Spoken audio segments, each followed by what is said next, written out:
Hi, I'm currently in Bangkok, Thailand, and no, I'm not just here on a vacation.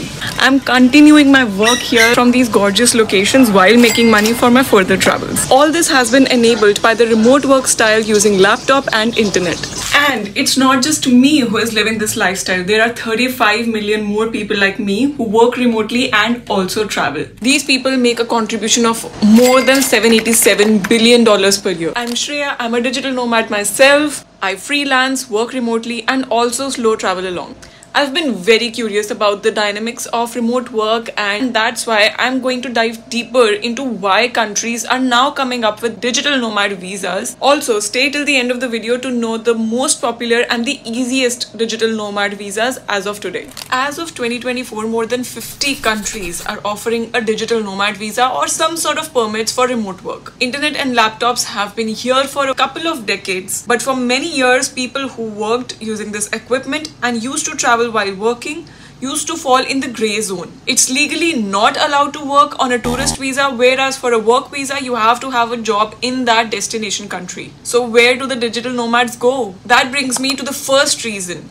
Countries want to meet the changing needs of the workforce. A report by Upwork's Future Workforce Report indicated that 36.2 million Americans will be working remotely by 2025, reflecting the changing needs and work style. Hence, countries have to adapt to it. Coming to the second reason why countries want to introduce this is to obviously boost the tourism and economy of their country. Doing it with usual tourists who go out on a vacation once a year is one story, but let me tell you what digital nomads bring. The average yearly income of a digital nomad is between $50,000 and $120,000 a year. 54% of the digital nomads have a bachelor's degree and 33% of these digital nomads have a master's degree. Now imagine the quality of these people who are coming and visiting the country, staying there for a while and contributing to the economy. The third big reason is to foster entrepreneurship and innovation in a country. Let's take a look at the Estonian Digital Nomad Visa, which was launched in 2021. This program offers a seamless remote work experience in one of the world's most digitally advanced nations.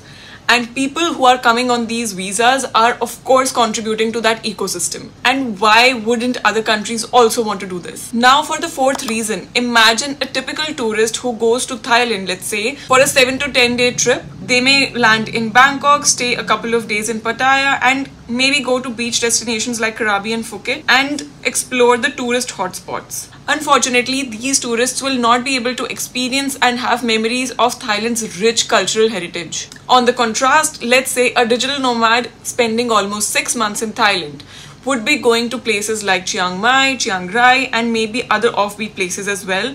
Spend some time learning the national sport of Thailand, learn about Buddhism, visit lots of temples, and spread the word about Thailand's rich culture. These people are open-minded, come with a lot of exposure with globalized background, and absorb and respect the local culture very well. And why wouldn't the countries want these types of tourists? And coming to the fifth point, which is of course that the countries are getting peer pressure from their competing nations. With over 30 countries having proper digital nomad visas as of now, the competition amongst nations to attract remote workers is fiercer than ever. Visa regulations play a very important role in making sure that the tax regulations, the laws around working on a certain type of visa, etc. are already in place for visiting any country. And digital nomads, they will prefer countries which have a straightforward program, of course. Don't you think at this point in time, all countries should have a digital nomad visa? And now let's take a look at the most popular and the easiest digital nomad visas that you can apply for. First one is Bali or Indonesia, and I have a separate video talking about how you can apply for this visa super easy. Number 2 is Mauritius. You can simply go on a tourist visa and apply for a digital nomad visa from there itself. Number 3, Dubai.